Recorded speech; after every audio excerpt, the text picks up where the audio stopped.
Some of the worst people that play tricks on you are some of the best team guys you could ever have.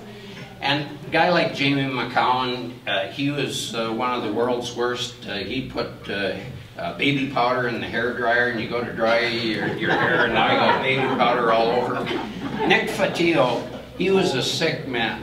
And he would come down early, and you'd go to have a shower, you'd come back out after the shower, and Nick would be there early in the morning, and you'd put layers of Vaseline in between the folds of the towel. Now you try and dry yourself off, and now you got Vaseline all over. Back into the shower, you got to scrub all over again. It's probably my all-time favorite story.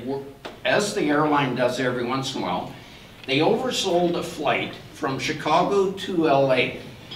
And so they're trying to figure out what they're going to do, and they decide, we're gonna bump 7 of the old guys from the Calgary Flames up to first class.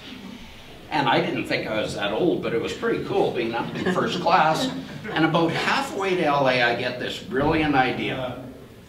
I decide, we're going to LA anyway. I grab my duffel bag, I go into the washroom, I take off all my clothes, I put on my bathing suit, I wet down my hair, I put on my sunglasses, I throw a little towel around my neck, and I walk back through that plane.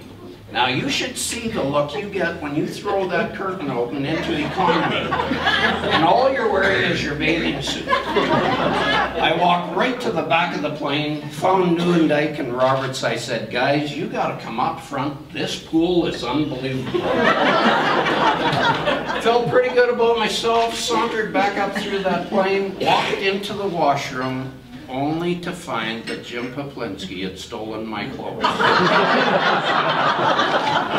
Now you think you get strange looks going back through that plane. You should get off that plane in LA, and they know you've come from Chicago in the middle of the winter, and all you're wearing is your bathing suit. I'll never forget my very first game in the Boston Gardens.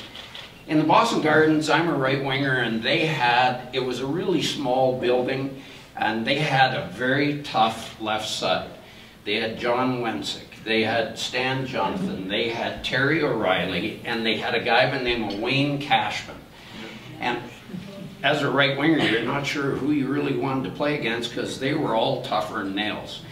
And I get out for my very first shift, we're down in the offensive zone. I look up right off the face-off, and oh my gosh, Wayne Cashman.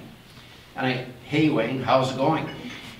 He looked at me, and I got the chills down the back of my neck. I realized right away, I guess you're not supposed to talk in the National Hockey League. And he gave me a growl and a snarl like you would not believe, and the referee just about goes to drop the puck, and Cashman lifts up his skate, stomps on the blade of my stick, broke it right in half. And he looked at me and he said, what are you going to do about it, kid? Some were memorable, some were not, especially when you pick a fight with Terry O'Reilly. And lo and behold, after the first 2 punches that I threw, because I knew I had to fight him, and I forgot that he was left-handed, at the end of it, I was begging for a right-hander, and I was looking for the referee, get in here, for goodness sakes.